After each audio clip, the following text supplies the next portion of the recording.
ليه الراجل بيفرح لما مراته تروح عند امها؟ بس لو انت فرحتي بفرحته دي تبقى خيابه. والست من دول تلاقيها بعد الجواز زن زن زن، وديني عند ماما، انا رايحه عند ماما، انا جايه من عند ماما، لحد ما جوزك يتعود انك طول الوقت قاعده عند ماما ويستمتع باحساسه انه قاعد في البيت لوحده. وجودك انت والعيال بقت دي الحاجه اللي بتنغص عليه ومش متعود عليها، وبقت حاجه مزعجه بالنسبه له. تخيلي ان وجودك في البيت بقى مزعج بالنسبه لجوزك، دي كارثه يا خيبتك. وفي المقابل انت بتبقي فرحانه بكده وبتقولي عليه طيب وحنين ومش بيرخم عليا، وفي المقابل بتقولي عليه راجل طيب وحنين وما بيحرمنيش من اهلي.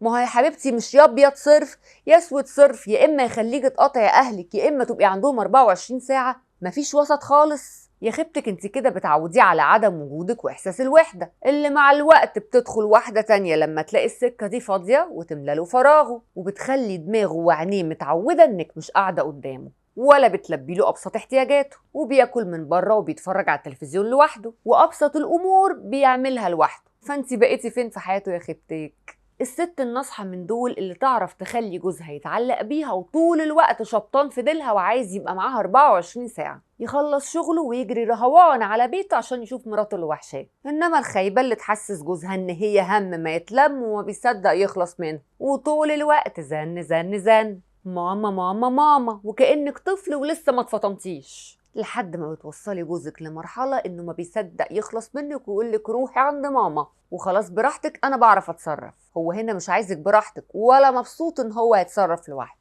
هو مبسوط ان الزن اللي على ودانه نزل، وهيتفرج على الماتش براحته ويكركب الدنيا براحته ويجيب اصحابه البيت، وهيقعد يبرطع في الشقة لوحده. وانت طبعا لما ترجعي هتبقي زي البومة، ولا حتى يهون عليك تقولي له انت وحشني وكان نفسي اقعد معاك، ولا هيبقى فارق معاك انك تدلعيه. كل اللي هيبقى فارق معاك انه عمل معاكي كركبه ومواعين كتير، وان الشقه محتاجه تتروق وتتنضف، ودي خناقه جديده في البوم الازعاج اللي انت هتبقي مسببهوله. اوعي تسيبي جوزك لوحده كتير عشان ما يتعودش على وجوده في البيت من غيرك، او يتعود انه عايش حياته من غيرك اصلا يا خيبتك. انا بسنت النبراوي، تابعيني في يا خيبتك عشان نشوف خيبتي وخيبتك.